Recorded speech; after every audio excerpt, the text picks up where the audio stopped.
Well, as the White House faces questions over the president's role in crafting that statement, new sanctions against Russia are waiting for his signature. CNN political commentator Doug Heye joins us now from Washington. Doug, great to have you with us. Thank you. President Trump has admitted that he played a role in that misleading statement about his son's meeting with the Russians. You have to wonder why politically and legally his advisors would allow it. What does it do to his credibility? Well, I think it can be very damaging to his credibility to some segment of the voters. To other segment of the voters, it won't be. You know, one of the things that we've learned from Donald Trump is, regardless of whether or not up is down or down is up, if you're a Trump supporter, you remain loyal to him. If you're a Trump skeptic, you remain skeptical to him. The difference here is this puts him in some potentially legal hot water, and that's why we haven't seen a lot of answers forthcoming from the White House. It adds more mystery to the Russian sanctions bill, which passed overwhelmingly in Congress, not being signed. We see a lot of smoke. That smoke always involves the word Russia. We just don't know yet if there's fire, but it looks like there may be a match. You've been in politics a long time. You used to be spokesman of the Republican National Committee. You served under George W. Bush. You speak about the sort of support Trump has amongst the people in America. But what about amongst the Republicans? Is he losing support there?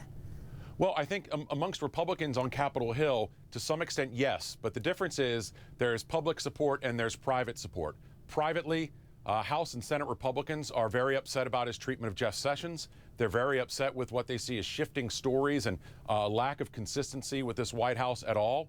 But publicly, they know that their voters still support Donald Trump pretty fervently. I can tell you, I've spent a lot of time in my home state of North Carolina, a state that Trump won by about 3.5 points. Republican voters there still overwhelmingly support Donald Trump. And you better believe that Republican members of Congress and Republican senators there are pretty well aware of that. You know, Doug, there's this new bill which includes sanctions against North Korea, Iran, but particularly Russia. It was passed overwhelmingly a week ago, yet the president hasn't signed it. Why do you think that is? Honestly, no one really knows yet. To some extent, I want to give the administration the benefit of the doubt to say that they're trying to figure out exactly what impacts this bill will have with Russia. But we know that regardless, this administration hasn't always had well-thought-out plans, and we know that this bill has passed overwhelmingly, large majorities of Republicans and Democrats actually doing something bipartisan in Washington. Whether the president signs it or not, it's going to become law. President Trump certainly is frustrated that he is not seeing more success with his agenda. He wants to change Senate rules to push through legislation. He's getting pushback over that from his own party, and it wouldn't have made a difference to the healthcare vote. Do you think he should focus his energies elsewhere? Well, I think he should focus his energies on making sure that he helps carry the ball forward so that we can have legislative success. You know, if you look at President Obama, when he worked for passing Obamacare, for a year and a half, he worked his tail off. He gave speeches. He worked members of Congress. He traveled the country. Donald Trump really didn't do that.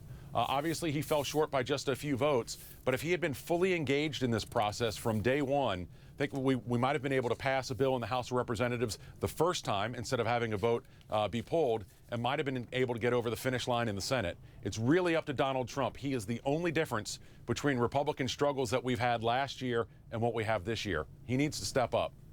All right, Doug Heye, you have the last word. Good to have you with us. Thanks so much. Anytime. Thank you.